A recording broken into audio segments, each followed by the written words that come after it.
Welcome to the newest episode of Beyond the Fame with Jason Fraley. I'm your host, Jason Fraley, picking the brains of the top filmmakers, musicians, and artists of our time. Olivia Cooke of Bates Motel and Sound of Metal stars in the new Game of Thrones prequel House of the Dragon tomorrow night on HBO. I spoke with Cooke and co-star Thomas Mann during the release of their 2015 Sundance champ, Me and Earl and the Dying Girl. I mean, I've been watching on Bates Motel, and you're just great. I only saw season 1 though, so I don't know if your character's dead or what. Like, don't spoil it. Yeah, but I mentioned it because it's you play, you have the tubes in your nose in that show, and so did that prepare you at all for this? Was that totally different? No, completely different. And I didn't even approach the character as this sick patient, because as soon as you do that, then she just becomes a victim or a tragic character.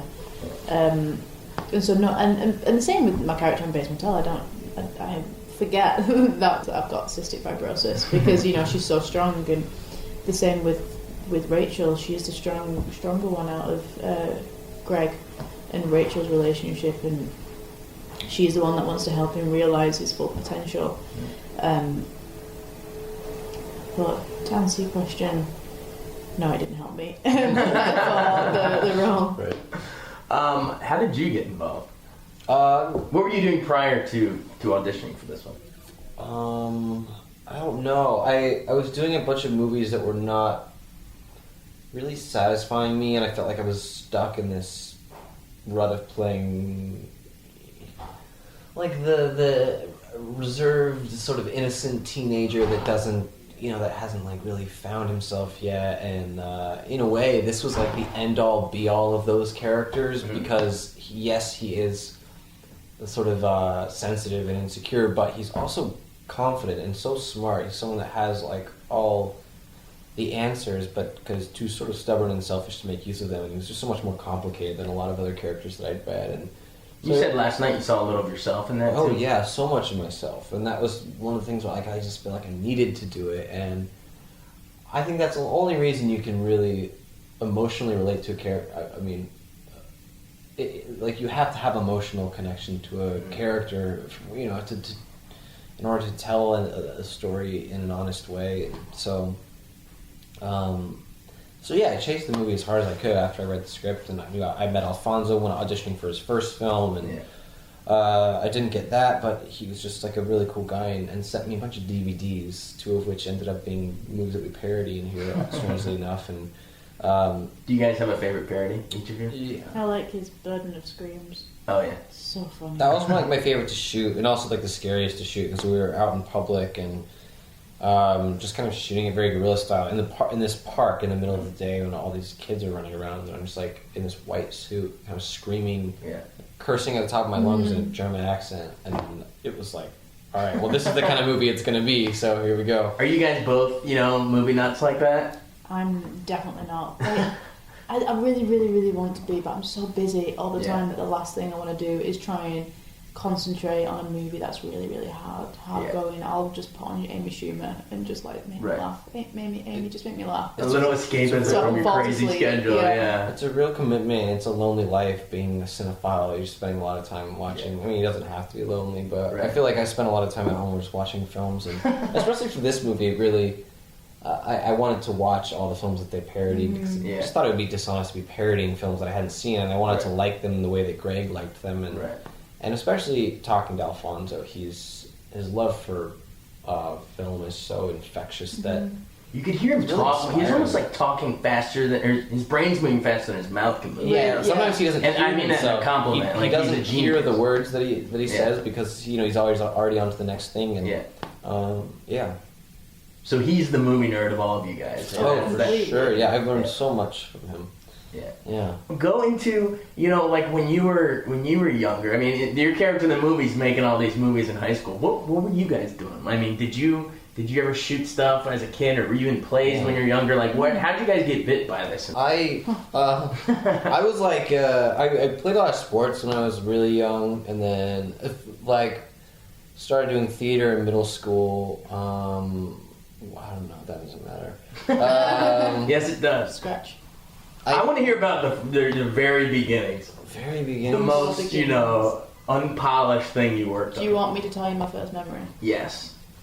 Oh, Ever in life. Oh, yeah, you should tell that story. It made Thomas projectile vomit into a bin. This is a story that Really? made me throw up, and I've never thrown up like from being grossed out by anything. All right, let's hear So it. the memory to start off, all memories that the memory that was just so violent and ingrained and etched into my brain to start off my memory bank was I was sat on my mum's bed and I was 2.5, and at that point in my life I'd learned how to put my hands down my pants when I was about to fart, cup it, and sniff.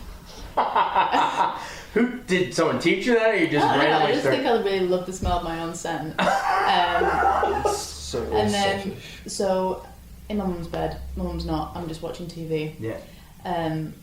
Feel a fart brewing, put my hands down my pants, go to cup, pull my hand out, just a cow pat. My hand is just encrusted. Oh, no. So I shout my mum, I'm Mum! And she sees me, she's like, dirty girl. She shoves me in the shower, she's smacking my bum while my head and my arm is just in the shower, and I'm just like, she's like, dirty girl, dirty girl, dirty girl. I'm like, I'm sorry. Right now he's doing the thing from the movie that where he really, pretends to pass out right So now. that really set up Yeah. that's really And that everything made you know about me right now is because of that moment. because of that brought you to Sundance, that catapulted it. It really did. I feel like it taught me to just let go. How did you guys go into those little bits when you pretend that you're, in the movie? Oh, I mean, When you pretend to pass out when you're yeah, trying to it was listen. weird. I mean, mine's more like a seizure. Yours is more like sort of a worm movement. Like a worm convulsing. Yeah. Yeah. I don't know, you kind of just it's different It's personalities. whatever it means to you. Yeah, you just have to. It's method, really. You just walk down the street doing that every day and for You a just while. feel it. You feel it. It's like a dance. When the music hits you and you're just like, I'm just gonna let the body do what it's gonna do. That's what it was. Yeah, like. because I remember reading in the script, I was like, what do they even want to do? And then I'm like, well, I'll just do whatever I want. Yeah. And then Yeah. that, kind of culminated in me, like, crawling across the floor, and, Very just in the physical. subhuman state. And then, it was a very physical role. When you sit there, like, for instance, last night, or whenever you watch it on the big screen, do you sit there and you're like, wow, I like that scene, or is there a scene you're like, damn, I wish I could have that one back? There's some scenes where I was Yeah. like, I could do that one more time, but there's a lot that I'm like, wow, I don't know that we could ever have gotten it better than that. How do we pull that off? Yeah. Yeah. Which scene? I mean, is there? The 5-minute scene where it's just static 2-shot. Yeah. You're in the foreground. Yeah, and I'm in the Yeah. background. I'm always and- just, I'm really in awe with that scene. It's Yeah. the most proud I've ever been of a performance. Just the and- way yeah. it plays out is so authentic, and it just it has this beautiful arc to it, and starts off so light, and then naturally kind of takes a turn, and is really heartbreaking by the end. And it ended up being one of the quickest scenes we shot because we only did one setup, and we didn't rehearse it at all because we were kind of. We didn't want to waste it. We had known it. We knew it so well from all the auditions and stuff that, like, let's just go for it and lay it all out there in the first few takes, and then ended up being kind of the best for the scene.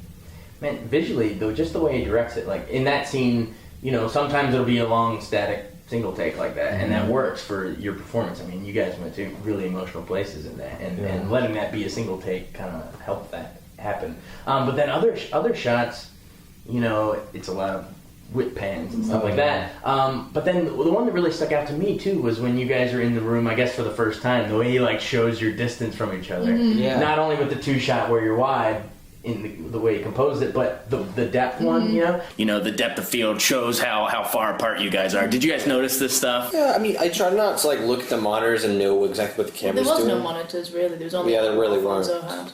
So It would never bother us too much or interfere with what we were doing. Only if we had to move around the camera would we then create this do-si-do.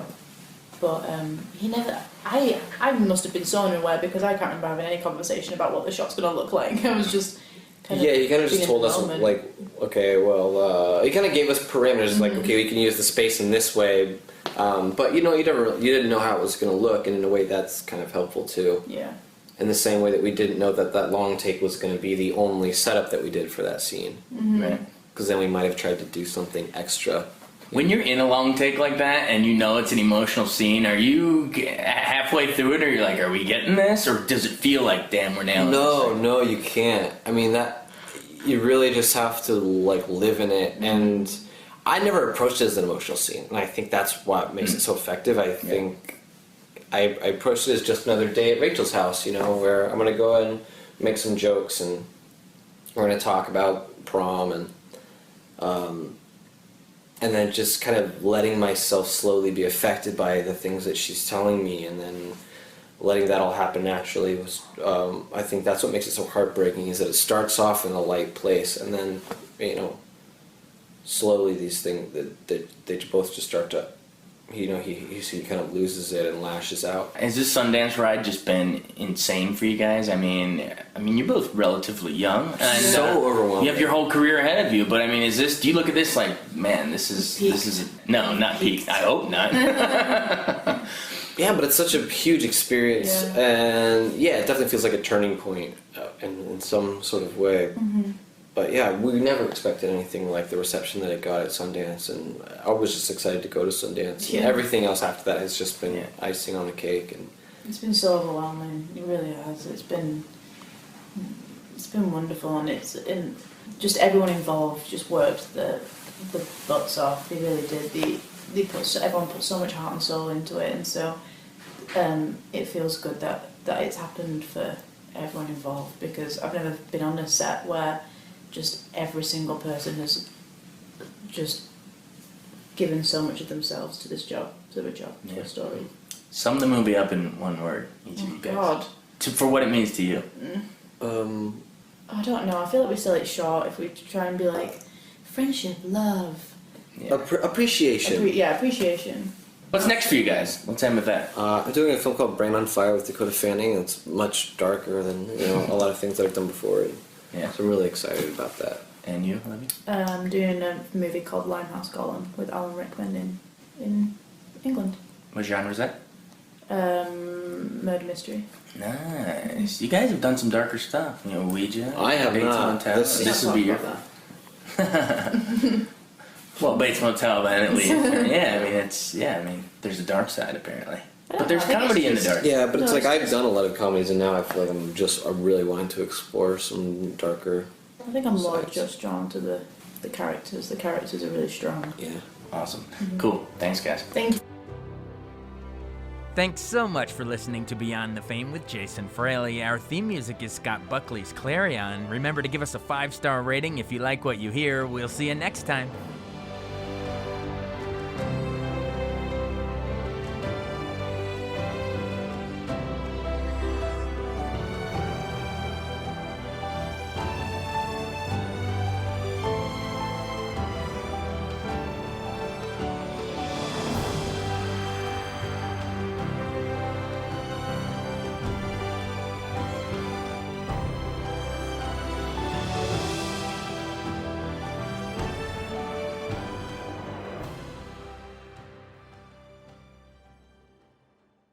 I wanted to take a second to tell you about an app I really enjoy. Living in the DC area is great, and Podcast DC gathers all of the local shows that I like all in one local app. Health, sports, local news, politics, and so much more. Podcast DC is the new local app with hundreds of DC area podcasts to choose from. I can earn exciting rewards just for listening and share the podcasts I love instantly. Available in the App Store or in Google Play, listen local with Podcast DC.